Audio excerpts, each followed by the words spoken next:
মাগুরায় আলোচিত শিশু আসিয়া ধর্ষণ ও হত্যা মামলায় প্রধান আসামি হিটু শেখের মৃত্যুদণ্ড দিয়েছে আদালত। মামলার বাকি আসামি দুই ছেলে ও স্ত্রীর বিরুদ্ধে অভিযোগ প্রমাণিত না হওয়ায় খালাস দেয়া হয়।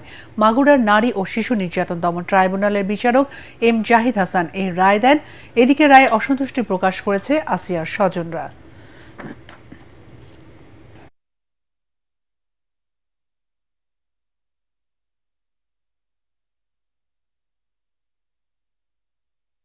আমরা খুশি হলাম কিভাবে, আমি হাইকোর্টের আবেদন করতেছি যাতে তার শাস্তি হয়, সহযোগিতা করছে। আমার বড় মায়ের হুমকি দিচ্ছে, তারা মারিছে, মারে মুখ আটকায় রাখছে, তাহলে কিভাবে একেবারে খালাস পেয়ে গেলে?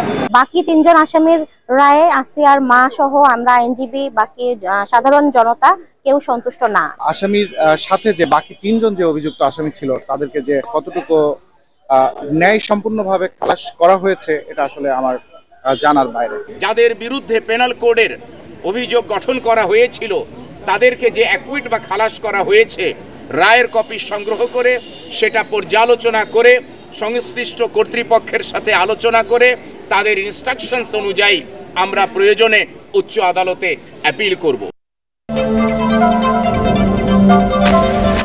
তরুণ ও প্রান্তিক মানুষকে উদ্যোক্তা হিসেবে গড়তে দেশে ক্ষুদ্র ঋণ ব্যাংক প্রতিষ্ঠায় তাগিদ দিয়েছেন প্রধান উপদেষ্টা ডক্টর মোহাম্মদ ইউনূস। রাজধানীতে মাইক্রো ক্রেডিট রেগুলেটরি অথরিটির ভবন উদ্বোধনের সময় এই তাগিদ তুলে ধরেন তিনি। এজন্য মাইক্রো ক্রেডিট রেগুলেটরি আইন করার কথাও বলেন প্রধান উপদেষ্টা। শুধু বাংলাদেশের জন্য নয়, বিশ্বের বিভিন্ন দেশের জন্য মাইক্রো ক্রেডিট ব্যাংক সহায়ক হয়েছে বলেও জানান ডক্টর মোহাম্মদ ইউনূস। সঠিক প্যাড আর সঠিক তথ্য দিয়ে এসব সামলে নিব এক হয়ে। Monalisa sanitary napkin. মানুষ মাত্রই উদ্যোক্তা, সে চাকরি চাইবে না, নিজে উদ্যোক্তা হবে। এই উদ্যোক্তা হওয়ার জন্য তাকে আমরা হাতে সরঞ্জাম তুলে দিচ্ছি, যে কারণে সে উদ্যোক্তা হতে পারবে। এখন আমরা তরুণদের, তাদের পরিবারের সদস্য, তাদের ছেলে মেয়ে যারা আছে, যারা চাকরি সন্ধানে বয়স হইতে হতে সবাই বলে চাকরি খোঁজো, এটা আর বলবে না, যেহেতু মাইক্রো ক্রেডিট ব্যাংক আছে। মেয়র হিসেবে বিএনপি নেতা ইশরাক হোসেনের এখনো শপথ আয়োজন না হওয়ার পেছনে স্থানীয় সরকার মন্ত্রণালয়ে দুর্নীতিকে দায়ী করেছেন ঢাকাবাসী ও তার অনুসারীরা। ঢাকা দক্ষিণের নগর ভবনের সামনে বিক্ষোভ সমাবেশ থেকে অভিযোগ করা হয়, সে কারণেই আদালত রায় দেওয়ার পরও মেয়র হিসেবে ইশরাক হোসেনকে শপথ আয়োজনে ইচ্ছাকৃতভাবে বিলম্ব করা হচ্ছে। দ্রুত ইশরাককে শপথের মাধ্যমে দায়িত্ব বুঝিয়ে দেওয়া না হলে আগামীতে আরও কঠোর কর্মসূচির আলটিমেটামও দেওয়া হয় বিক্ষোভ সমাবেশ থেকে। আপনার এপিএস মুআজ্জম কি করে 400 কোটি টাকার মালিক হলো?